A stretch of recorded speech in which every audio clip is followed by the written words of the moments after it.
Tingnan natin yung motor guys, no? Sabi lalag yung tubig ko. Kaling.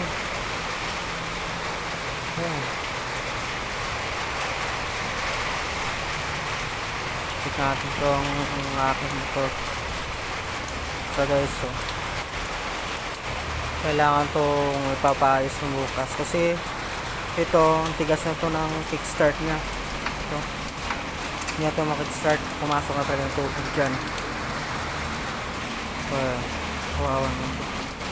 Linis carburetor, tapos yung fuel. BB drain lang yan. Tapos lumubog na shoot ako kanina sa manhole. Buti na lang nakasumabit pa. Yung kalahati lang na ilubog sa tubig. Maratong beses yun, hindi na siya umandar. Yung 3 beses ako natirita.